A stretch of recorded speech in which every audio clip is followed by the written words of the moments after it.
My name is Nick Young, and I'm 32. I am in recovery. I've got a little over a year in sobriety, and I've had time in sobriety before, but I'm doing a few things differently this time. Aside from my normal 12-step meetings, I've also been attending refuge meetings, learning about meditation, mindfulness, and that's created an entirely new mindset, an entirely new way to live for me that I've not known before.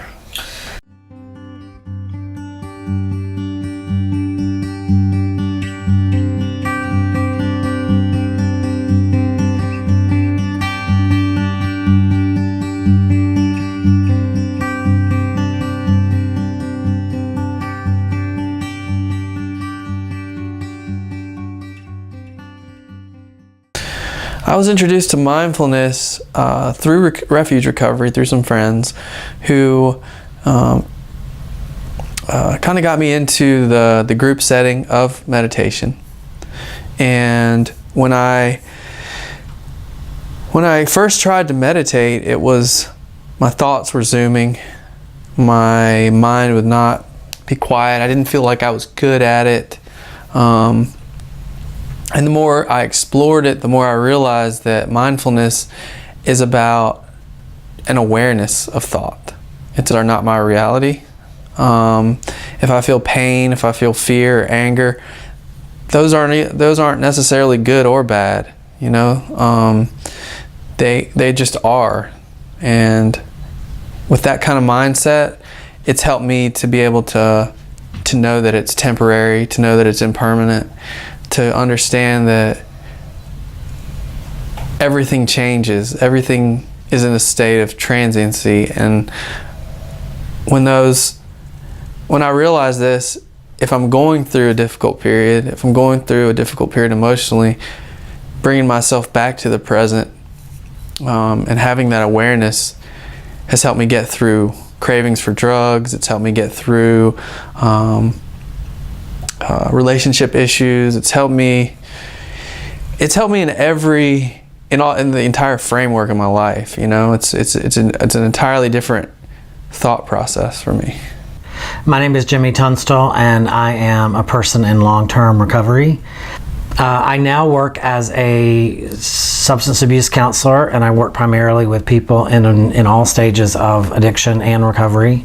I'm also certified in dialectical behavior therapy, so I do a lot of work with people who have difficulty managing really difficult emotions.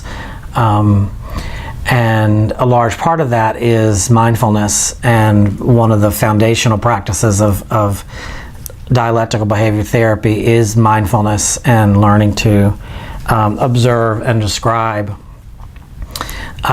your physical sensations, thoughts, emotions, that kind of thing. I had a period of sobriety before, close to 10 years, and I relapsed and was out for about a year. And my relapse really started when I started becoming really anxious in about 5 or 6 years into sobriety, and my father passed away, and I started having really bad trouble with my anxiety, and so I went to a doctor who prescribed me Klonopin. And, part of me knew I probably shouldn't take it, but the other part of me was like, oh, this is going to be great. And so I did, and I didn't have any trouble with it for a couple of years. Went along as normal, and I was working a lot. I was doing a lot of theater. I was traveling. I owned a home, happily married. Everything on the outside was really good. And to really make a long story short, I ended up relapsing with alcohol, and had in mind I was going to just drink for one weekend or one night. And of course it didn't pan pan out that way. I ended up being out for a little over a year, and it was a pretty significant and brutal relapse. I lost a couple jobs. I wrecked a couple cars. I almost lost my marriage. And by the end of it, I was drinking Listerine and rubbing alcohol and taking all kinds of prescription pills. And finally, I had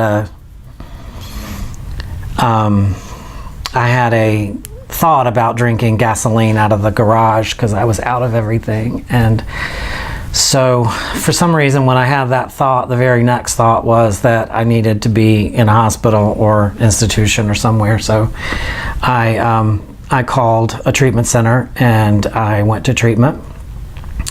And I did 30 days in treatment, and then 8 weeks of an intensive outpatient program, and then 24 more weeks of a step-down clinical recovery group, and also got into 12-step recovery, which I had been in before, and so got back into that, and so yeah, gosh, in June or July 1st, knock wood, it'll be 10 years.